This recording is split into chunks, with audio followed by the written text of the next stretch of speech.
काल मी माझ्या वडिलांच्या तब्येतीबद्दल एक व्हिडिओ टाकला होता आणि त्या व्हिडिओवर मला एक कमेंट आली जी मला तुमच्यासोबत शेअर करावीशी वाटली.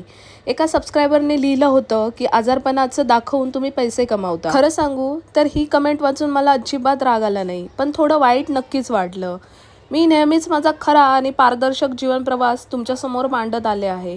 मग ते शेतातले, गावाकडचे व्हिडिओ असोत किंवा कुटुंबावर एखादी आलेली अडचण असो. तुम्ही सर्वजण फक्त माझे सबस्क्रायबर नाही तर माझी एक मोठी यूट्यूब फॅमिली आहात. जेव्हा मी माझ्या आनंदाच्या गोष्टी तुमच्यासोबत शेअर करते तेव्हा तुम्ही भरभरून प्रेम देता.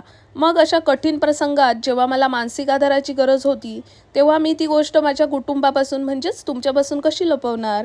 यामागे माझा कोणताही आर्थिक हेतू नव्हता आणि कधीच नसतो. मला फक्त एवढंच वाटलं होतं की तुमच्यासारख्या इतक्या माणसांच्या प्रार्थना आणि आशीर्वाद जर माझ्या वडिलांना मिळाले तर त्यांना लवकर बरं वाटायला नक्कीच मदत होईल. तुम्ही सगळ्यांनी मला नेहमीच समजून घेतलं आहे आणि कायम पाठीशी उभे आहात आणि तुमचे मनापासून आभार. आणि ज्यांनी ही कमेंट केली त्यांनाही माझा स्नेह, कारण प्रत्येकाचा विचार करण्याचा दृष्टिकोन वेगळा असतो. तुम्ही सगळ्यांनी माझ्या वडिलांसाठी प्रार्थना केलात म्हणून तुमचे खूप खूप धन्यवाद.